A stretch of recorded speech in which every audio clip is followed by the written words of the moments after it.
Hey everybody, Fulcha Rash. Welcome back to the 365 Days of Irish Tenor Banjo Tunes.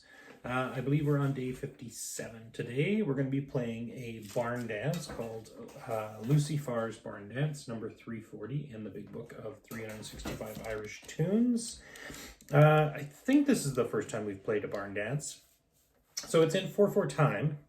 So I don't particularly know the difference between a reel and a barn dance other than what it tells me in the book, and it says that the emphasis is on the 3. So 1, 2, 3, 4, 5, 1, 2, 3, 4, 5, or not 4, 5, just 3, 4, 1, 2, 3, 4.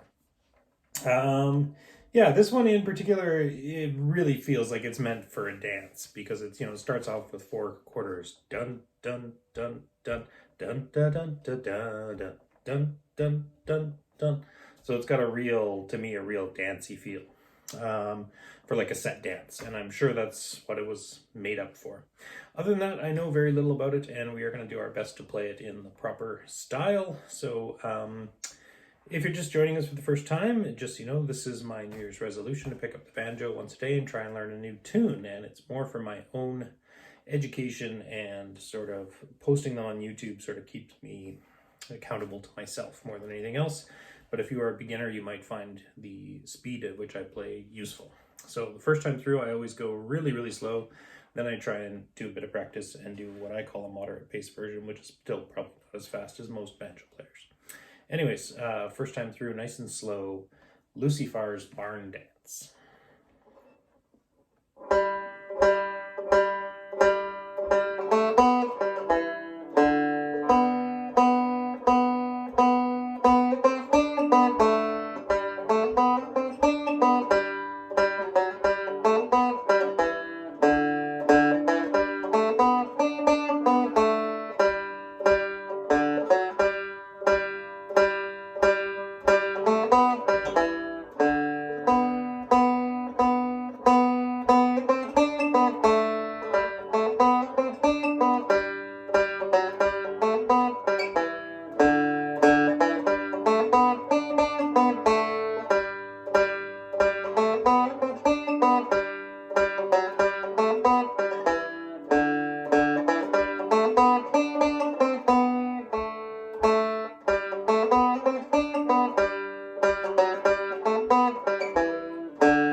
So I had this idea that came to me after the fact, just kind of a little tip. So maybe those first 4 quarter notes, and then in the third bar, those 4 quarter notes.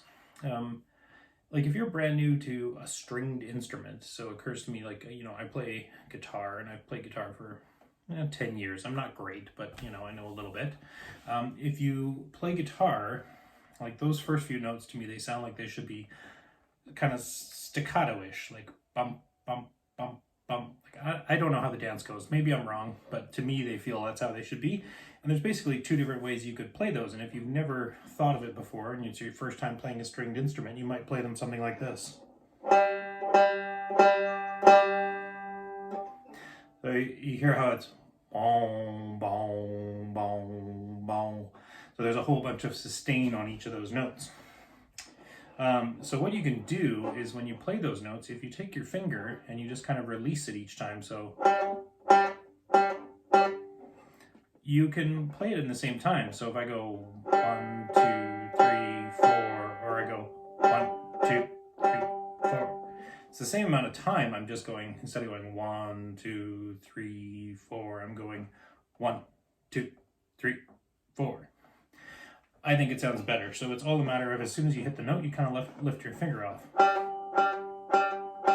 And that cuts the sustain, as opposed to leaving my finger down the whole time.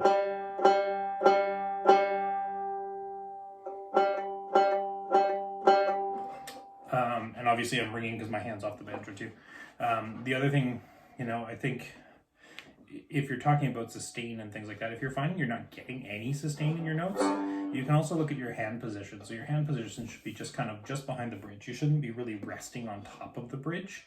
Sometimes I kind of catch a corner, but you want to kind of avoid that. So if I'm right on top of the bridge, you can hear how my notes are dull, don't really have a lot of sustain to them, very muted, as opposed to if I'm back kind of resting behind.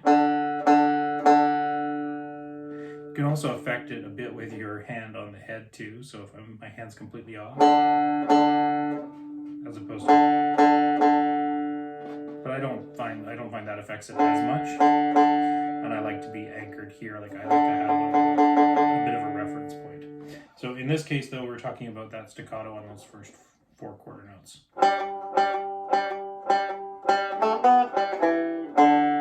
And see that next one, the third is supposed to be the emphasized one, so I tend to hang on to it longer. So 1, 2. You can just do that by letting it ring longer. So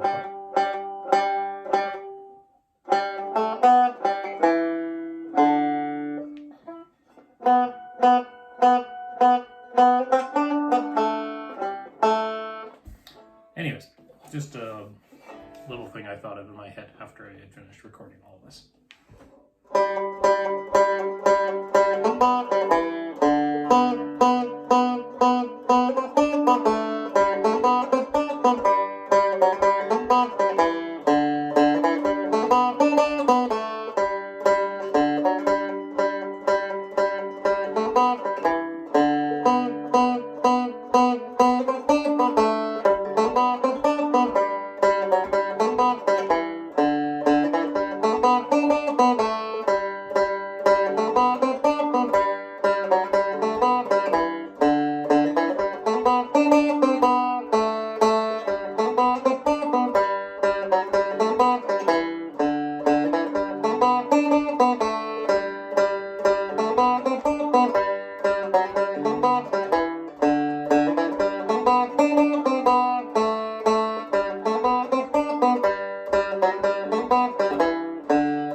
Okay, so I think that's the best we're going to do with that one tonight. I can't practice it much more before I drive my family crazy, I think, with that opening.